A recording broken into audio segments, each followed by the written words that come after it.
Welcome to the Black Doctors Talk podcast. I am Dr. Kimberly West, host for this episode and a member of the Black Doctoral Network. Today, I am joined by Dr. Corinth Evans. Dr. Evans is a professor of information technology, business administration, and management at Atlantic Technical College. She is a recent doctoral graduate in educational leadership from Florida Atlantic University. And in addition to earning her Doctor of Philosophy, Dr. Evans' most recent accomplishments include being nominated for the Outstanding Dissertation of the Year by the College of Education. The dissertation, entitled The Intersection of Queerly Leading, the Lived Experiences of K-12 Queer School Leaders, examines the pervasive oppression of LGBTQ plus educators and leaders in our nation's schools, some states far worse than others. Dr. Evans' research and critical analysis examines a few interrelated questions. One, how does power and privilege shape and structure educational policies, procedures, and practices? Two, how hegemonic power constitute the producers and pushers of cis hetero-patriarchy construct, preserving systems of institutionalized racism and institutionalized homophobia and transphobia. And three, how educational actors marginalized by race, sexual orientation, gender identity, and or gender expression understand, resist, and transform educational fields to be more equitable and humanizing to Native, Black, queer, and trans people. Welcome, Dr. Evans. I'm so excited to speak with you today. Thank you. I'm just as excited as you are. All right. So to begin our conversation, our dialogue today, can you tell our viewers and our listeners a little bit about your background? Where does your journey begin? So I have been in education for over 14 years.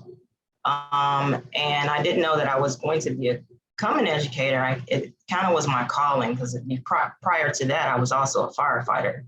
Mm-hmm. So I've been in the service sector for a while, and I'm very passionate about it. And so I wear many hats, though. As a professor at IT, I also work with our Broward Schools districts with LGBT youth groups. So I wear multiple hats as a liaison for the district as well. So I have to ask, because going from firefighting into education is quite a leap. How did that happen? Like I said, it was a calling. I had some issues, health-related issues, and firefighting also has some mental health issues that firefighters have to deal with, just like police officers and things like that. So working in that capacity was not befitting, in addition to some health-related problems. And then I just entered into the education realm. I've always worked in education, but not as a professor, more as a basketball coach in athletics. And so I pursued education, got my professional license, and from there, just kind of happened. All right. No, I think that's interesting. So I want to continue our conversation about talking a little bit more about your professional life and how you got started and where you are today. So my first question is, tell us a little bit more about your research interests. Tell us what drives you. Why is this your interest? So my current research, leans on queer theory, but with a Blackness to it. So queer theory is really saturated with a lot of whiteness. We've heard of predominantly white institutions where queer theory is predominantly a white institution of scholars. So I lean on queer theory, but with a Black lens, because I feel as though it doesn't account for Black experiences. So with that, October 10th was the coming out date, acknowledging coming out. And so some of my writing and also research interests are geared towards the coming out ideology doesn't really account for Black experience or trans experiences. The coming out is used as if it's the paradigm is a universal concept. And particularly my interests have grown since the Black Lives Matter movement that occurred, where I participated in some talks and panels regarding Black Lives Matter, and how particularly white cis gay men push back on that agenda. So there is a lot of sort of racism within the LGBT community as well, and a divide with that. And my research interests have grown in a sense where you have, I want to examine why oppressed people become the oppressors. And so that's some of my interests currently right now. But I've been doing this work for about 10 years now, and decided to pursue my doctorate degree within the educational realm because schools, particularly K-12 that I was researching and studying, has a long history of institutionalized racism, institutionalized homophobia, transphobia, and it still is current today. And when I examine these institutions nationwide, there's only 17 states that actually has protections for LGBT youth and people. And so right now I know the Equality Act is still waiting to be passed. It already passed in the House, now it needs to pass in the Senate, and it's just lingering. And these protections is not only protecting youth, it's protecting adults from housing, transgender people as well. So I'm very passionate about my work. And so, yeah. Yeah, I was just thinking about what you were saying about the various laws and the various protections, and there's only 17 states, you said? Yeah. Yes, and even with some of the other states, sometimes these laws are nebulous. They're very vague laws, and it's on the books. You know, states like where I'm located in the state of Florida. I'm originally from Missouri, and they have very confusing laws. Like you can't talk about, one law is like you can't talk about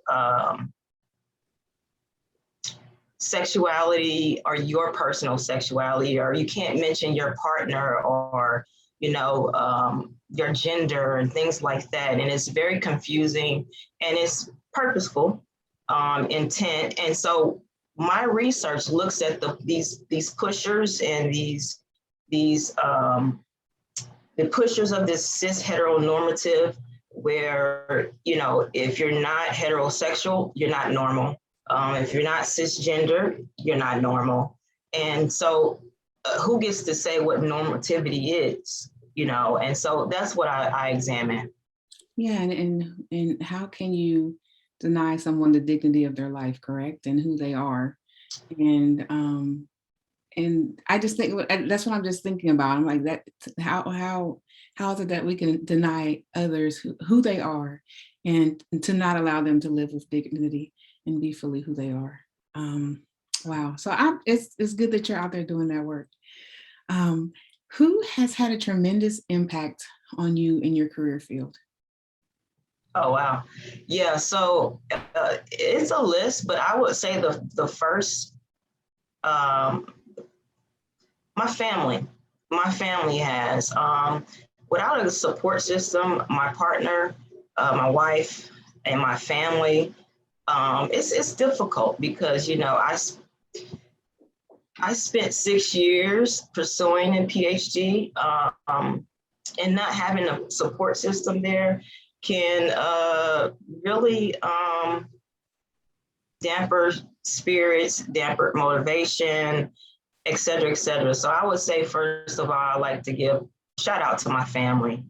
The other one is my advisor, who kind of took me under the wing and always pushed me in places I didn't want to go, and always pushed me to write. And the other group is that I worked with is called the Sister Circle, Black Sister Circle, and there's an organization at Florida Atlantic University, and they I mean, we kind of leaned on each other for guidance and you know, and cried on each other's shoulders. I mean, and helped each other with our writing. And so you know, without these people and these support systems, you know, I wouldn't have known if I can, you know, give birth to this dissertation after 6 years of labor pains, you know, so. Yeah, that dissertation process, it is, I tell people when they say they're getting a doctorate, I say, okay, make sure you have that support system in place. That is crucial to you completing your degree. Very important. Yeah. Yeah. What is one thing you wish you had known earlier in your career?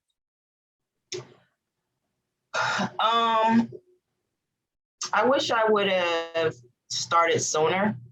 And one thing I wish I would have known earlier is that each assignment that I was doing as I started beginning, I should have geared towards my writing at the end for my dissertation.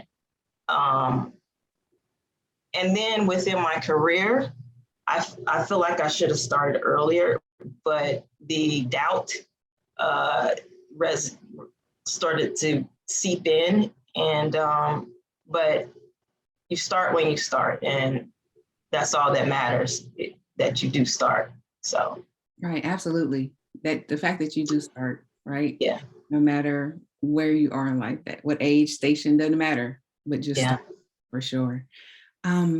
What advice would you give someone wanting to pursue a career similar to yours?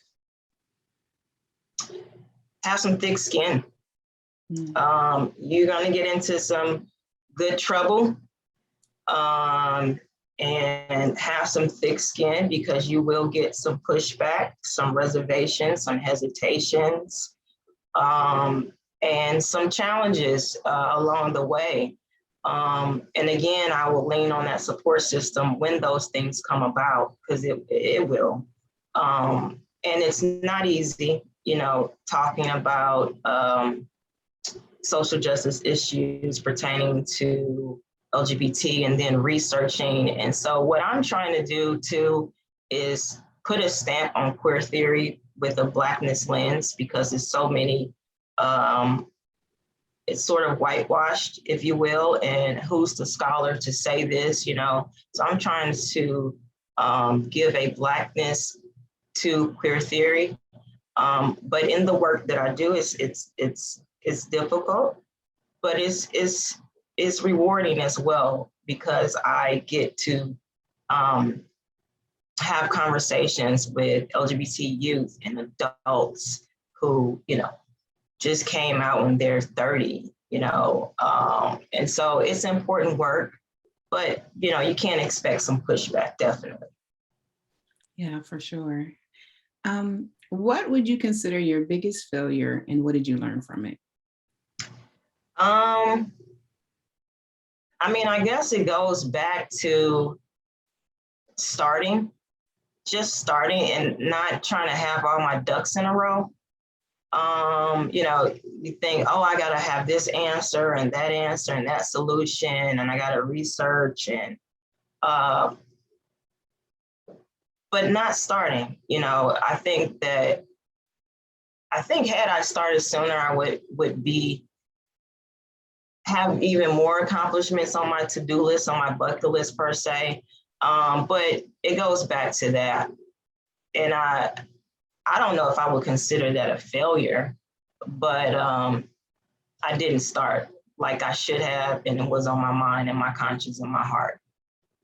Yeah, I think we can all relate to that in some. I know there are several things, even thinking about my career, those kind of, I mean, I wish I would have. But at the same time, though, I'll be honest, I'm thankful that it happened when it did, because I wasn't as mature or experienced enough to fully understand the brevity and the work that, you know, that goes into some of the things that I do. So yeah, definitely. Yeah, for sure. What is your biggest accomplishment to date? And it doesn't have to be, you know, professional. Just what is your biggest accomplishment to date? Well, this is going to be professional answer, because a couple of things. but one of the biggest accomplishments is having been nominated for Dissertation of the Year for the College of Education. It just makes me feel grateful that my voice and my writing as a queer theorist is being acknowledged. You know, someone is reading, someone sees the content, the quality of the content, and it just is having that, you know, sort of checklist, which was not on my bucket list, but it was very surprising to be nominated and having a lot of the professors and everything vote for me, some of which I did not meet. And so it just, that I would say that by far is a great accomplishment. The other accomplishment I would say is working with the district on a LGBT manual throughout the district that has some policies in there, some laws in there, suggested curriculum in there, and just being on that panel was also a great accomplishment. Can you talk a little bit about, or expand a little bit, or tell us about your dissertation, your research, what went into that? Because yes, that is a huge accomplishment to be nominated for Dissertation of the Year. So my research really, for that dissertation, it examined school leaders. And so I wanted to know how and why. So how does a school leader navigate school spaces, being that the historic context of schools are institutionalized racism, institutionalized homophobia, all of that. So I wanted to look at the leader perspective. There's very scarce research when you're examining LGBT school leaders. Most of the research is geared towards the youth, LGBT youth. But I will take some steps back and say LGBT research in general is scarce, but even more so when you're looking at the adult life. So I looked at how school leaders navigate these spaces. How do they function? You know, how do they behave? How do they respond given their leadership platform? And do they negotiate their sexuality or their sexual orientation? And if so, in what ways do they negotiate? And some of my research, I found that one participant said that at one point, he thought having queer and leader in the same sentence was an oxymoron. How can you be a leader but be queer? And I found that there was also a generational sort of gap in that research. And he was an older white cis gay man who was a school leader, but thought even the title of the dissertation was like mind-blowing for him to have those two words, you know, two of those words in the same sentence. And then you have another participant that equated leadership with height.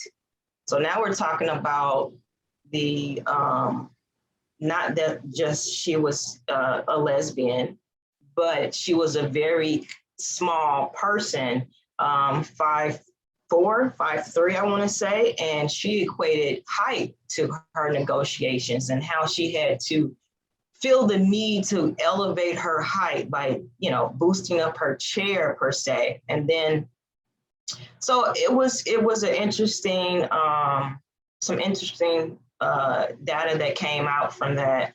But I found that one participant, even in this dissertation, used to dress differently. And so she would dress very masculine in the winters months, and then very feminine in the spring. And I found that interesting as well. And it also reminded me of me personally. So I would go to interviews and I would dress totally feminine. Now, as you can see here, I have on a button collared down shirt. And this was years ago. This is years ago. Because went on interviews, and I've always felt that I'm being judged. And in some cases I was being judged. And so I would change my tire. Make a long story short, I got the job, but then when I came to the job at a college that I won't say, the department head did a double take, like looked at me twice and was like, "Who are you?" And I'm like, "I'm Corinth." Oh, and that was the response I got, the taken back from it, like, and I did that because I was trying to protect my identity. And in the lens of some people, they want your gender to align with your assigned sex at birth, which is cisgender. So. Interesting. And some very interesting findings too. The fact that the whole queer and leader can't be in the same, that's definitely, that's pretty interesting. I don't know how to quite process that. I guess because that's not my particular, lens or understanding, that's just interesting to me. And I'm thinking that, that was some difficult space to navigate for those participants that you interviewed. Yeah, so queer in the olden days, queer was a derogatory term, just like the word nigger. So queer was a derogatory term used specifically on gay men. And then the word dyke was old, but it was for gay women or lesbians or what have you. So in the context that he looked at this word and heard this word, it was derogatory, in his mind. So yeah. Wow, that's fascinating. Yeah. As we wind down our interview, I want to ask you some questions about what keeps you engaged, what keeps you going. So who inspires you? Who or what inspires you? Well, to be quite frank, my kids. I want to leave a stamp, a legacy with them. And it's my kids, now that I have them. Prior to not having kids, I would say my mom. I come from a very spiritual upbringing, hence my first name is from Corinthians, the Church of Corinth, but even my mom always believing in me, pushing me, even from a very, very young age. She always said, whenever Corinth wants to do something, she's going to make sure she does it. And it's the truth. And I live in it. So, yeah. Wow. How do you define success? Well, while some people define it as monetary value, I define it as having the currency of your knowledge and expertise. And then, making sure that whatever's on your list, your vision list that you want to do, our vision board that you want to do, that you accomplish those things. And when you do accomplish it, to me, that's success. Yeah, I like that, the currency of knowledge and success. Yeah.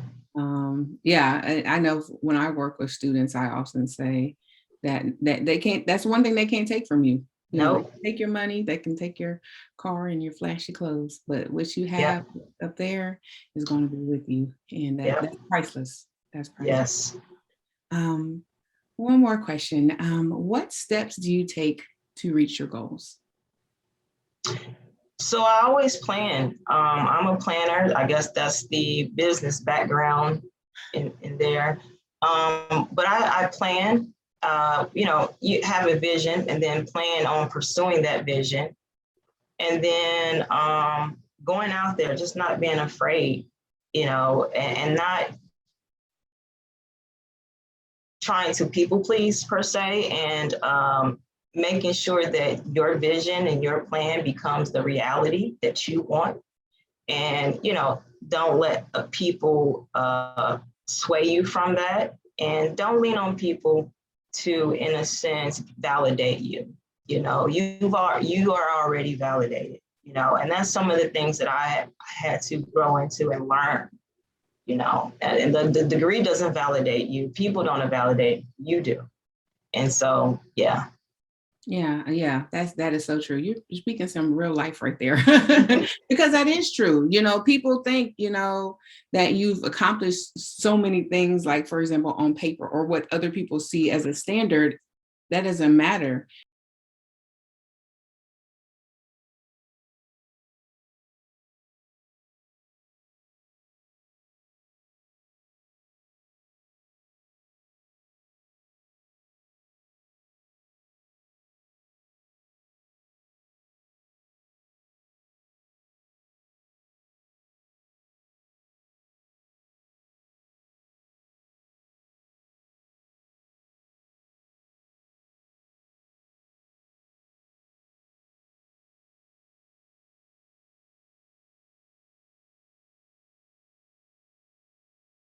Talking about my research in the Black network. And so, yeah, it has been a tremendous help in that aspect of providing an opportunity for me to present and talk.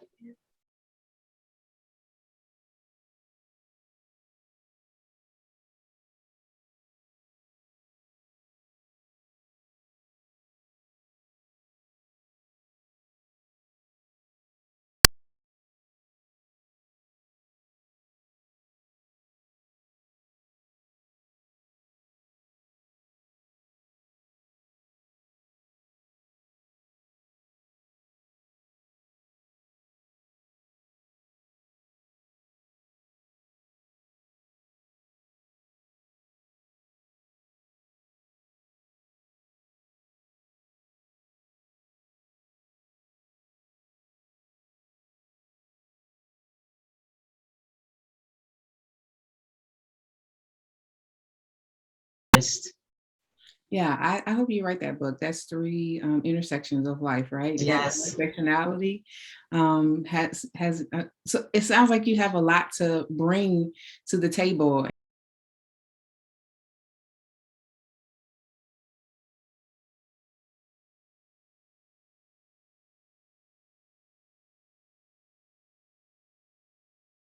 And so it sounds like you have a story to share and tell with the world. Yeah.